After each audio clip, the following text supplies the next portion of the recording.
Assalamu alaikum and good morning. I'm Norhaina Kudarat and we are group 11.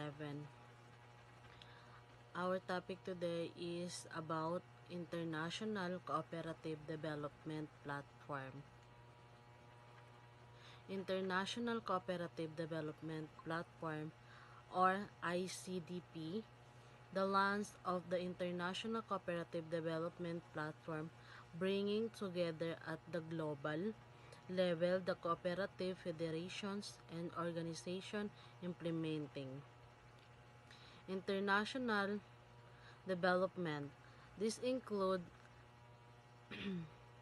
regional networks such as the Cooperative Europe Development Platform or CEDP and the Cooperative of the American Development Platform, the U.S. Network of Overseas Cooperative Development Council or OCDC, as well as individual cooperative development organizations or CDOs.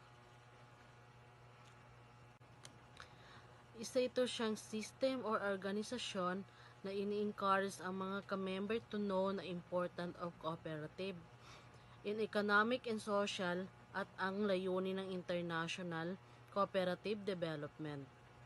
Platform na ito ay ang pag-develop ng cooperative sa iba't ibang lugar or international. Meron ding mga ibang cooperative platforms sa ibang lugar katulad ng Cooperative Europe Development Platform or CEDP, Cooperative of the American Development Platform CADP, the U.S. Network of Overseas Cooperative Development Council o OCDC, at ang Cooperative Development Organization. International advocacy targets worldwide audience and national policymakers who are involved in international processes and often wants to bring change in international agreements about a specific issue. So ang international ay ito, yung tinatarget nila ang advocacy ng isang lugar at yung gumagawa ng batas sa isang lugar. Kaya ginagawa yan ng international upang magkaroon ng pababago ang isang lugar. National. We speak of national advocacy when it's done at the national level.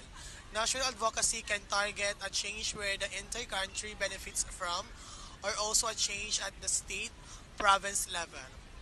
So nagkakaroon sila ng karapatan magsalita kapag ang advocacy ay ginawa sa kanilang lugar.